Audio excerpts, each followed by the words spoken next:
$25 million. There's a lot at the time, to a pool of money that's going to be used to save the healthy trusts, the banks that should not fail.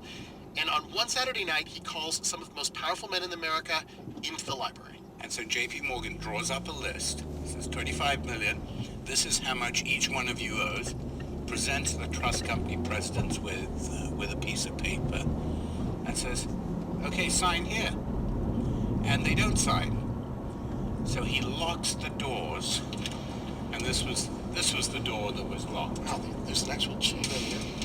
It says, we're not leaving until I've got all the signatures. Oh, I can't get in the door. Oh, still locked. He never unlocked it. There's still bankers inside.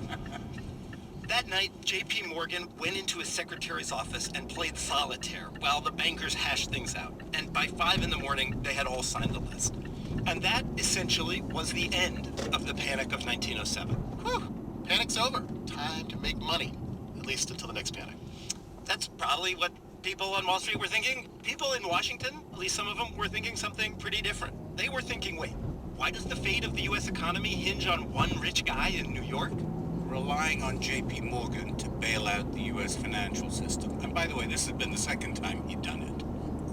Didn't make sense, and particularly since JP Morgan was 70 and was working 2 hours a day and liked to go off traveling with his bevy of middle-aged mistresses. So He didn't have a lot of panics left in him. yeah, exactly.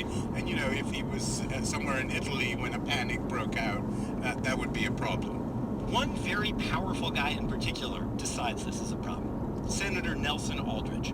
He's a Civil War veteran. He's been in the Senate for about 30 years. He's the head of the Banking Committee. Theodore Roosevelt called him the kingpin of the Republican Party.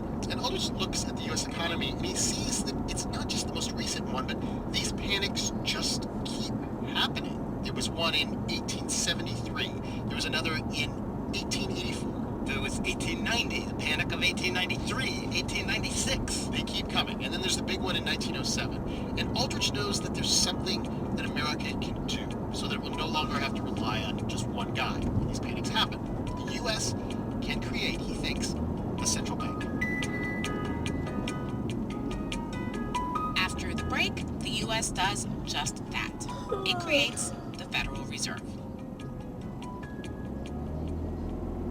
Support for this podcast and the following message come from Best Fiends. When it comes to match 3 style puzzle games, only one reigns supreme. Best Fiends. It's an action-packed adventure game and puzzle game rolled into one, so it's no wonder it's got so many 5-star reviews. Plus, there's